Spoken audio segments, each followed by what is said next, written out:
Merci de nous rejoindre sur France 24 dans l'actualité africaine ce soir. Les deux voix de Boko Haram. En 24 heures, deux hommes ont affirmé diriger la secte. L'un d'eux se réclame de l'organisation État islamique. On tentera d'y voir plus clair. Le Bénin à l'assaut de ses trésors. Il demande à la France le retour de ses œuvres. Elles avaient été emportées par les Français pendant la colonisation. Paris va-t-il donner une suite favorable? Nous poserons la question à notre invité, le président du CRAN. Bienvenue. Qui a dit que l'escargot était un plat typiquement français? Sûrement pas les Ivoiriens, cru, braisé ou en sauce. Le mollusque est à l'honneur ce soir, c'est la suite de notre série L'eau à la bouche, série de l'été. C'est l'un des groupes les plus sanglants de notre époque. Boko Haram est-il en train de se fracturer? Hier, à des milliers de kilomètres de l'Afrique, un communiqué tombe. Il émane du groupe État islamique. Il annonce un nouveau chef pour la secte. Problème, la place n'est pas vacante. Après un an de silence, le chef officiel de Boko Haram est réapparu ce jeudi. Nicolas Germain. Maintes fois, la mort du leader de Boko Haram, Abubakar Shekau, a été annoncée par l'armée nigériane. À chaque fois, il réapparaissait peu après dans une vidéo. Jeudi, il s'est exprimé dans un message audio, mais cette fois adressé à l'organisation État islamique. Elle venait de dire que Boko Haram, qui lui avait prêté allégeance l'an dernier, avait un nouveau chef, Abou Moussab al-Barnawi.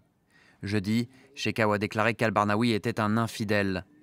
En juin déjà, Washington avait dit constater une scission au sein de Boko Haram, certains considérant que Shekau ne respectait pas les règles de l'organisation État islamique. Al-Barnawi a lui déclaré qu'il ciblerait les églises et éviterait, contrairement à Shekau, les mosquées et les marchés fréquentés par les musulmans. Depuis 2009, Boko Haram a tué quelques 20 000 personnes, essentiellement des musulmans dans le nord-est du Nigeria. Shekau avait pris la tête du groupe en 2009, après la mort du fondateur de la secte djihadiste Mohamed Youssouf, tué par les forces de sécurité nigérianes. Et lui est accusé d'intelligence avec Boko Haram. Le journaliste Ahmed Abba est détenu depuis un an au Cameroun. C'est l'un des correspondants de nos confrères de RFI. Son procès s'est ouvert ce mercredi à Yaoundé. Il plaide non coupable. Les audiences ont été reportées à début septembre. La présidente de France Média Monde, dont France 24 fait partie, avait supplié le Cameroun de mettre un terme à son calvaire. Reporters sans frontières parle d'une détention arbitraire et abusive. Ahmed Abba risque la peine capitale. Les premières tendances en Afrique du Sud. Hier, les électeurs étaient appelés aux urnes pour les élections municipales. Bonjour Caroline Dumais, on vous retrouve en direct du Cap. On attend toujours les résultats définitifs, mais les premiers chiffres confirment ce que l'on disait hier. L'ANC recule, elle est même en danger dans certaines grandes villes. Absolument, hein. L'ANC qui ce soir est à un peu plus de 54% des voix, c'est pas beaucoup, hein. Vous savez, d'habitude elle est largement au-dessus de 60%, elle était même autour de 70% hein, dans les années Mandela, donc on a beaucoup reculé, et surtout comme vous le dites, dans les grandes villes. Alors ici au Cap où je me trouve, c'est déjà depuis longtemps acquis à l'opposition, et ça le restera, mais visiblement l'ANC a aussi perdu la ville industrielle de Port-Elizabeth, hein, l'Alliance démocratique, et d'ailleurs les militants sont déjà en train de danser là. Hein. Ils considèrent que l'avance est suffisante vu le niveau de dépouillement des voix. Donc Port-Elizabeth émet en revanche, grand suspense hein, autour de Johannesburg et de Pretoria.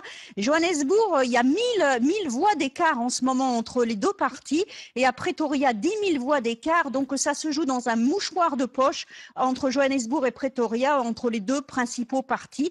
Donc déjà, on parle de coalition car dans ces deux grandes villes, capitale politique et capitale économique, eh bien l'ANC ne ferait pas la majorité absolue, mais l'Alliance démocratique non plus. Donc voilà, très serré, très contesté, beaucoup de suspense et aussi, je dois dire, beaucoup de satisfaction ici en Afrique du Sud parce que c'est la première fois qu'une élection a été aussi contestée et c'est la première fois qu'on voit un véritable multipartisme en Afrique du Sud avec des électeurs qui ont voté différemment, des électeurs qui ont sanctionné, des électeurs qui ont choisi et des électeurs qui ne veulent plus forcément selon la couleur de leur peau. Merci Caroline pour ces éléments. On vient de l'apprendre au Tchad, l'opposition à l'interdiction de se rassembler dans les rues le week-end prochain. Elle entendait dénoncer la réélection d'Idriss Déby. Le président sera investi lundi prochain pour la 5e fois. C'est une information qui est passée quasi inaperçue en plein cœur de l'été. Le Bénin a sauté le pas. Le pays a officiellement demandé à la France de lui restituer ses biens culturels enlevés pendant la colonisation. C'est l'un des combats de notre invité. Bonjour Louis-Georges Tin, merci d'être avec nous. Vous êtes président du CRAN, le Conseil représentatif des associations noires de France. De quoi parle-t-on au juste pour le Bénin? De combien d'objets? De quel objet? Il y a à peu près 5000 pièces béninoises qui sont aujourd'hui en France et qui ont été apportées et volées pour la plupart pendant la colonisation en 1892-1894. Donc par exemple le trône des rois d'Abomey, l'ancienne capitale du Bénin, des sceptres royaux, des trésors inestimables qui ont aussi une valeur spirituelle, c'est de cela qu'il s'agit. Vous parlez de vol, la France refuse de parler de pillage colonial. Quelle est la vérité entre les deux? Alors, il n'y a pas de débat historiographique. Même ces objets au musée du Quai Branly, il est indiqué dans quelles conditions ils ont été emportés. Donc, emportés pendant un pillage colonial, il n'y a pas de débat. Aujourd'hui, d'ailleurs, je pense que les esprits ont beaucoup évolué et je crois que l'Élysée va apporter une réponse favorable à tout cela. Oui, vous êtes optimiste. Vous pensez que François Hollande va dire oui? Oui, parce que ça fait 3 ans que nous travaillons sur ce sujet et nous sommes en lien aussi bien avec les autorités françaises qu'avec les autorités béninoises. Donc, nous avons sensibilisé les uns et les autres sur cet enjeu qui est à la fois symbolique, historique, également touristique, car le besoin du Bénin, c'est de se développer avec un vrai patrimoine. Alors, si réponse positive il y a, c'est le musée du Quai Branly qui va perdre plusieurs trésors. Son argument, c'est que les normes de sécurité et de conservation de ces biens culturels, de l'art, ne sont pas garanties dans les musées africains. Vous répondez quoi? Alors que le Quai Branly est très mal placé pour en parler.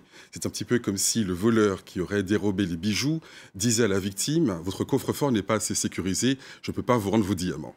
Par ailleurs, c'est une question importante, il y a aujourd'hui des mécènes nombreux en Afrique qui sont tout à fait disposés à mettre les moyens nécessaires pour que le musée soit sécurisé, conservé, et ces objets seront tout à fait à l'abri, il n'y a pas de difficulté là-dessus. Est-ce que vous pensez que d'anciennes colonies françaises vont suivre l'exemple béninois? Je crois que c'est le cas parce que le dialogue interculturel ne peut pas s'accommoder du pillage interculturel. Et aujourd'hui, c'est plus de 90% du patrimoine culturel matériel de l'Afrique qui est en dehors de l'Afrique. Et donc, quand de jeunes Africains veulent apprendre leur histoire, eh bien, cette histoire leur a été volée. Voilà pourquoi nous avons aujourd'hui besoin d'avoir une relation apaisée, égalitaire, équitable entre les pays du Nord et les pays du Sud. Vous dites 90% du patrimoine culturel de l'Afrique est en dehors de l'Afrique. Est-ce qu'il y a des pays déjà plus concernés que d'autres? Alors, c'est pratiquement toutes les colonies, donc ça concerne toute l'Afrique, évidemment. Aujourd'hui, on en est là. Il y a par conséquent une démarche importante à faire avec toutes les autorités, l'UNESCO, bien entendu, également les rois. Nous travaillons avec le Forum des rois et leaders traditionnels d'Afrique parce que c'est eux qui sont les dépositaires historiques, les États. Et nous pensons qu'on peut aujourd'hui baser de nouvelles relations entre Nord et Sud sur la vérité et non pas sur la violence. Merci beaucoup Louis-Georges Tin pour votre explication et pour votre appel donc à ce retour des biens culturels dans les pays concernés. Président du CRAN, le Conseil représentatif des associations noires de France. Et puis je renvoie à votre article, dans Le Monde paru hier, je crois. Il y a les objets dans les musées, on vient d'en parler, et puis il y a aussi le patrimoine que la colonisation a laissé derrière elle, de vieilles maisons, des églises, des monuments parfois en piètre état. Au Bénin justement, l'église de Porto Novo, devenue mosquée, menace de s'effondrer aux grandes dames des habitants. Le commentaire de Bassem Chebi. Une maison de style afro-brésilien, comme il en existe beaucoup à Porto Novo. Joyau architectural du XVIIIe siècle, cette bâtisse fut autrefois le témoin de l'arrivée des esclaves affranchis. Elle est aujourd'hui en ruine. Seules 41 maisons classées par la municipalité peuvent bénéficier d'un programme de rénovation. Comme beaucoup d'habitants, Estelle vit avec sa famille. Elle constate impuissante la dégradation de sa propriété et espère pouvoir sauver ce qui reste de leur histoire. Ça s'écroule depuis des années. Et plus les jours passent, plus ça s'écroule. On n'en fait rien, on n'en tire rien. C'est là, inutilement, on ne reçoit rien de ça. Au moins, il faudrait qu'on réfléchisse à ça, soit détruire ça, soit faire quelque chose de bon. En ville, même constat. La grande mosquée de Porto Novo, au style coloré et atypique, vestige d'un passé prospère, menace de s'effondrer. Porto Novo est pratiquement la seule ville bénéficiaire de ce type architectural. À la mairie, à défaut d'être soutenus par l'État, les agents du patrimoine multiplient les partenariats étrangers pour peut-être un jour rendre à Porto Novo ses lettres de noblesse. La suite de notre série de l'été consacrée à la cuisine africaine, on l'adore ou on le déteste, l'escargot fait partie de l'un des mets les plus appréciés en Côte d'Ivoire. Il existe différentes façons de le préparer et certains maquis en ont fait leur spécialité. C'est le cas d'Yvette qu'ont rencontré Anna Sylvestre Trainer avec Arnaud Froger. C'est une affaire d'initié, un secret installé dans les dédales des allées du marché. À Trècheville, un profane s'y perdrait, mais Yvette connaît bien le chemin. Tous les matins, elle va chercher les escargots les plus délicats d'Abidjan. Le meilleur escargot, bon, c'est ici, chez Félicité. Parce qu'ici, elle ne vend pas des escargots et les vaches. Ici, ce sont les bons escargots qui viennent de la bouffe, de la forêt classée. Ils sont beaux et ils sont gros. De 400 grammes en moyenne, ils peuvent peser jusqu'à 1 kg. De géants mollusques gluants peu gras qui regorgent de vertus thérapeutiques. La coquille, dit-on, panse les plaies, la bave calme les douleurs d'estomac. J'ai lu ça, donc j'utilise ça souvent. Voici le petit bleu. Voici.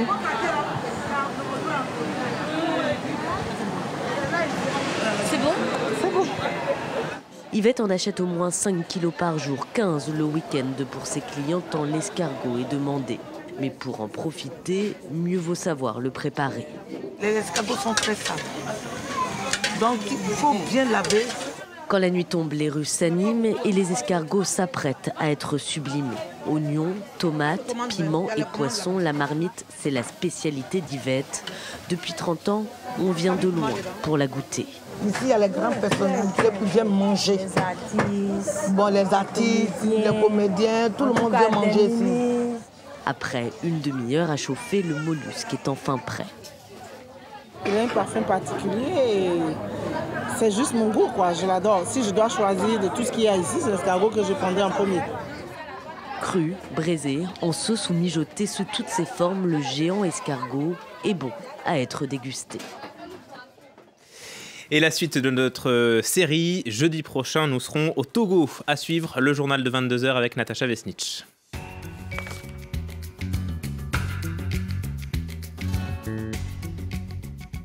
Bienvenue et merci d'être avec nous. Reporter. À Maroua, à l'extrême nord du Cameroun, la population vit au rythme des attaques suicides de Boko Haram.